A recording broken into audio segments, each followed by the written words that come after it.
Hello everyone, अत्यंत हर्ष के साथ आज मैं शुरू करने जा रहा हूँ क्लास 10th सीबीएसई का एक नई इम्पोर्टेंट क्वेश्चन सीरीज जो बोर्ड एग्ज़ाम के लिए अत्यंत ही उपयोगी है और जिसमें इस प्रकार के हमने क्वेश्चंस डाले हैं कि जो गारंटी के साथ में एग्ज़ाम में आएंगे ही। तो आज हम शुरू करते हैं इसी सीरीज का पहला दिन पहले चैप्टर के साथ। तो लेट अस बिगिन।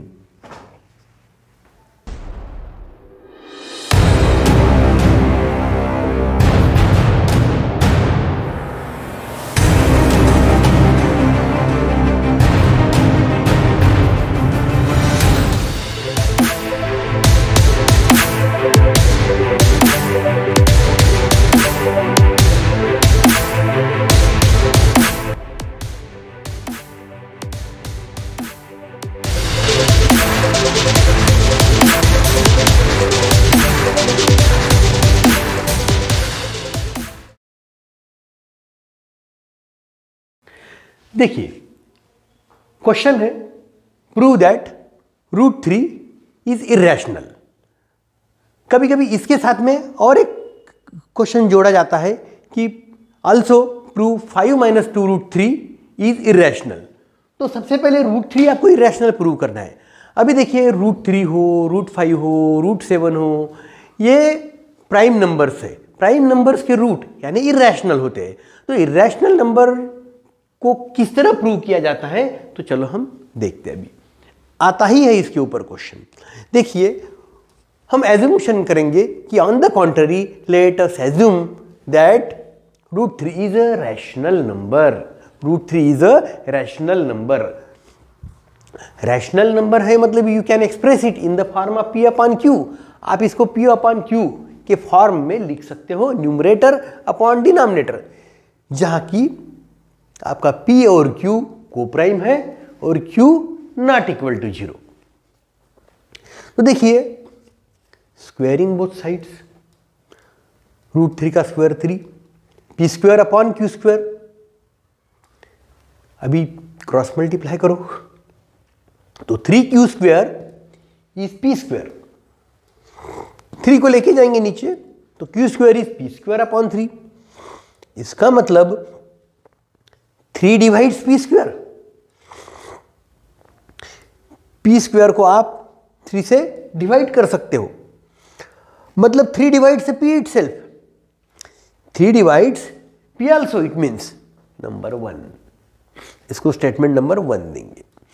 अभी देखिए, 3 डिवाइड्स P का मतलब 3 into something is P. 3 into some C is P, where C is any integer.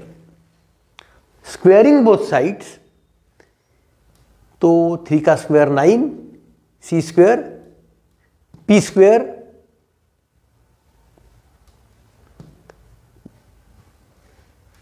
(3C² is equal to P²। तो यहां पे हम 9C² is equal to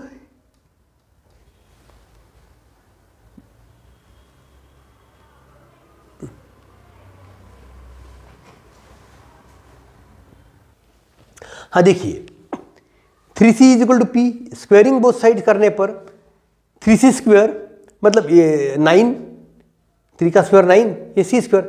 P² के बारे में देखिए कि यहाँ हम डिस्कस किए कि 3Q² होता है P² बराबर।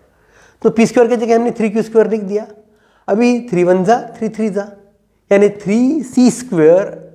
ये देखिए, C² इज इक्वल टू 3 को लेके जाएंगे हम नीचे तो Q² अपॉन 3 मिलेगा अपने को, हमको C² is equal to Q² upon 3 मिला हमें। इसका मतलब 3 डिवाइड्स Q²। Q² को 3 से डिवाइड किया जा सकता है, मतलब Q इटसेल्फ, Q को 3 से डिवाइड किया जा सकता है। 3 डिवाइड्स Q आल्सो। अभी इसको सेकंड नंबर स्टेटमेंट बोला हमने। पहला नंबर का statement 3 divides P and 3 divides Q, मतलब from 1 and 2 we let to know that 3 is common factor. दोनों में कॉमन फैक्टर हो गया 3, common factor of both Q and P, which is contradiction to our assumption. हमारा जो assumption है कि √3 is rational number, उससे तो ये कॉन्ट्रडिक्शन हो गया। रैशनल नंबर है मतलब वो कोप्राइम है, स्टेटमेंट मतलब कोप्राइम। ये जो है यहाँ पे हमने जो एक्सप्रेस की मतलब एजम्पशन इस तरह लिया है कि ये जो एजम्पशन की रैशनल नंबर तो P अपॉन Q से एक्सप्रेस करते हैं, तो P और Q तो कोप्राइम, मतलब इनमें कोई फैक्टर नहीं है। कोप्राइम मतलब इनमें कोई कॉमन फैक्टर नहीं है, तो यहाँ तो कॉमन फैक्टर 3 आ गया, मतलब हमारा एजम्पशन रॉन्ग है। एजम्पशन के साथ में there is contradiction, so √3 is irrational. देखिए अभी इसके पहले हमने √3 प्रूव कर दिया कि इज एन इर्रेशनल। उसी के साथ में ऐसा क्वेश्चन पूछा जाता है इसी को जोड़ के कि 5 - 2 √3 prove that it is irrational. तो कैसे प्रूव करेंगे? देखिए कि एजम्पशन एज बिफोर, जैसे कि on the contrary let us assume that 5 - 2 √3 is a rational number. अगर ये रैशनल नंबर है तो you can express it in the form of P upon Q। आप P अपॉन Q के फॉर्म में एक्सप्रेस कर सकते हो, और फिर आपका P and Q are coprime, Q not 0,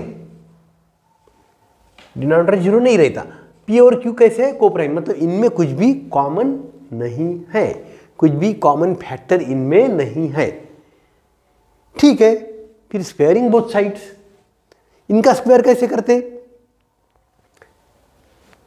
5 का स्क्वायर 25 और इसका स्क्वायर 4 3 12 और इनका प्रोडक्ट करके ट्वाइस, यानी ये माइनस साइन यहां पे, तो ये 5 2 10 2 20 √3, मतलब प्रोडक्ट करके ट्वाइस P² अपॉन Q²। अभी हम 25 + 12 दैट इज 37, इसको एज इट इज लिखेंगे, इसको लेके जाएंगे तो ये -37 हो गया, P² upon Q² as it is. अभी इस √3 को रखो और इसको लेके जाएंगे, लेकिन इसके पहले इसको सिंप्लीफाई करेंगे हम। देखो क्रॉस मल्टीप्लाई करके P² - 37 Q², P² - 37 Q², और फिर नीचे में Q² रहेगा, लेकिन -20 को लेके जाएंगे तो ये -20 Q², इस तरह मिल जाएगा। अभी डिनोमिनेटर में हम जनरली नेगेटिव साइन नहीं रखते, इसलिए इसको ऊपर लेके जाएंगे, तो ऊपर लेके जाएंगे तो -P² प्लस, दोनों चेंज हो जाएंगे साइन, -P² प्लस 37 Q² और अपॉन में 20 Q²। अभी देखिए कि √3 इज इक्वल टू आपको इस तरह मिला। अभी यहाँ पे देखिए ये तो √3 तो इरेशनल नंबर होता है, लेकिन राइट हैंड साइड तो आपको रैशनल दिखाई दे रही है। देखिए P is an integer, P² is integer, Q is integer, Q² is integer, means their addition of 2 integers is integer। integer upon ये भी तो integer है Q² इंटू 20, ये भी integer, तो integer डिवाइडेड बाई integer, मतलब ये रैशनल, मतलब ये rational number. Right hand side is rational number, left hand side is irrational number, तो ये तो अब्सर्ड स्टेटमेंट हो गया। Now we know that our right hand side is rational number and left hand side √3 is irrational, तो ये absurd statement, meaningless statement मिला। मतलब कहाँ गड़बड़ है? हमारा एजम्पशन इज रॉन्ग, इसका मतलब assumption is wrong, therefore 5 minus ये 2 √3 यहाँ पे, हाँ 2 √3 इज इरेशनल, प्रूव्ड। अभी ये क्वेश्चन है कि 2 नंबर्स आर इन रेशियो 2:3 और दिया है LCM is equal to 180। 2 numbers are in ratio 2:3, their LCM is 180। What is HCF? What is HCF of this number? देखिए दो नंबर 2:3 रेशियो में है, इसका मतलब आप बोल सकते हो कि एक नंबर 2x है, दूसरा 3x है। Let the numbers be 2x and 3x, जिसमें कि x जो है वो खुद ही HCF बन जाएगा। देखिए एलसीएम दिया है अपने को 180, HCF पूछा गया है, तो ये HCF है, यही आपका ये x बन जाएगा। अभी हमको मालूम है कि LCM into HCF is nothing but product of two numbers. Product is equal to product of two numbers.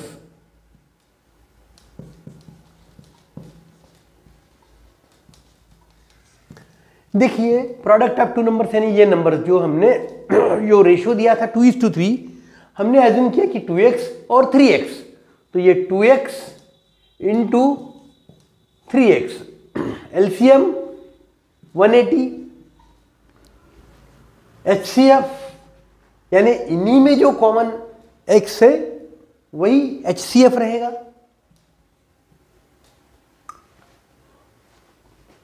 अभी देखिए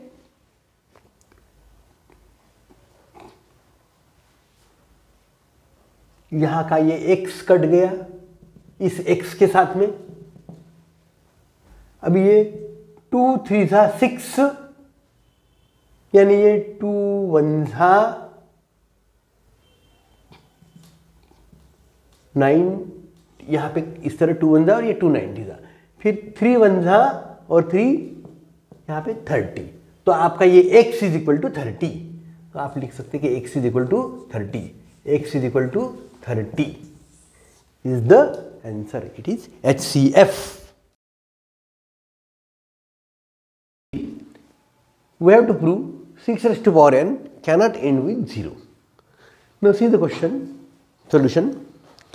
6 can be factorized as 2 and 3, 2 into 3. 6 is equal to 2 into 3. Means 6 raised to power n is 2 raised to power n into 3 raised to power n. Means 2 into 2 into 2 into n times, and here 3 into 3 into 3 n times. But here यहाँ पे आप देख रहे हैं कि 6 को 2 और 3 में फैक्टराइज किया जा रहा है, लेकिन 5 नहीं है। 2 into 5 will give you 0 in the unit place. 2 into 5 is 10, means in the unit place there will be 0. So 5 is necessary. So as per according to fundamental theorem of arithmetic, the prime factors must contain 2 and 5.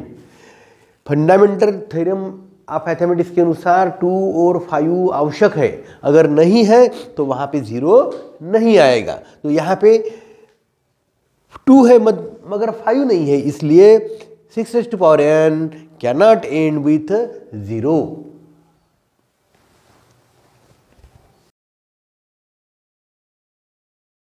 हाँ देखिए अभी 7 into 11 into 13 plus 13, another next question. 7 into 11 into 13 plus 13 is a composite number. Why? We have to prove it that it is a composite number. देखिए कि ये लिख लिया अपन ने number, इसमें the given number is addition of these two numbers. अभी इसमें से आप कॉमन निकाल सकते हो,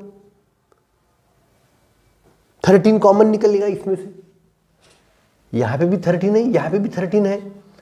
अभी 13 कॉमन निकलने पर अंदर में आता है 7 into 11 इसमें से, और यहाँ पे 1, तो ये 77 plus 1 78 into 13, यानी में दो नंबर्स यहाँ पे ऑलरेडी आ ही गए, ये नंबर इटसेल्फ और into 1, मतलब the given number has more than 2 factors, so it is a composite number.